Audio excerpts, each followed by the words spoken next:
Joel Rubin, former Deputy Assistant Secretary of State, currently a visiting fellow at Carnegie Mellon University and president of the Washington Strategy Group. Always good to see you. So much to talk about here, but let's start. Take me inside the decision-making process. You've been there. It was so sobering to see the defense secretary standing outside the White House warning of a massive military response. Are we at a point where some sort of military action may be becoming inevitable? Good morning, Chris. And it does seem like we're on an inexorable pathway towards military action. And this is a war, frankly, that we're not prepared for, that the American people don't want, and that is not even authorized by Congress if we go in this direction. The military threats are damaging. They're counterproductive. We've seen now an evidence-based review of the last 6 months has shown that bellicose rhetoric is not getting us the results that we need on North Korea. So we've got an emergency meeting at the UN today, less than 2 hours from now. What are the possibilities there? Well, certainly there's going to be a condemnation, and there should be a condemnation. North Korea detonating what some analysts are saying is the largest underground explosion in the last 4 decades.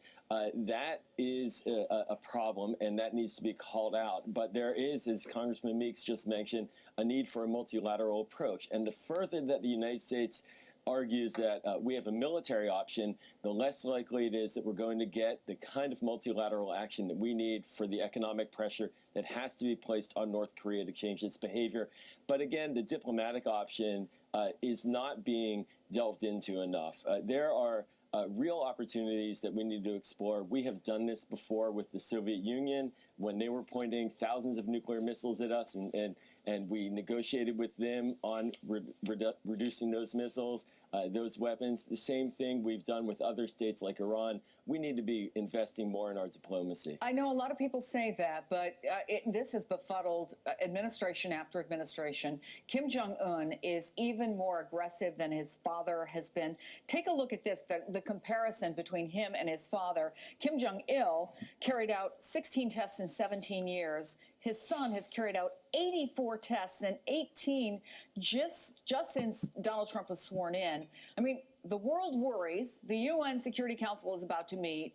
He seems to take delight with every step of the process. There are pictures of him. There it is. And his staff, look at the way they're smiling, seem to be laughing about what's going on there. I mean, to know whether or not diplomacy has any chance, don't we have to know what Kim Jong-un's goal is here, what he's thinking? And the fact is, our intelligence is as weak there as anywhere in the world.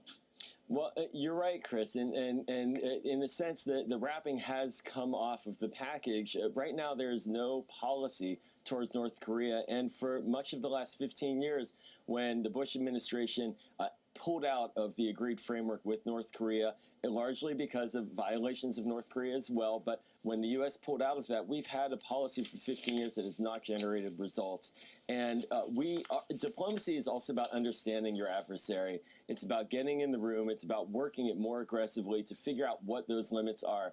We don't know what those limits are. We haven't tested them enough yet diplomatically.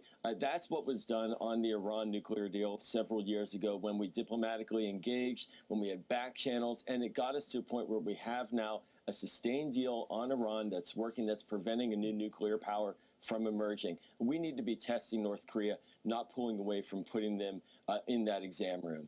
Joel Rubin, always good to see you, my friend. Thank you for joining us. Thank you, Chris. And as we wait for that UN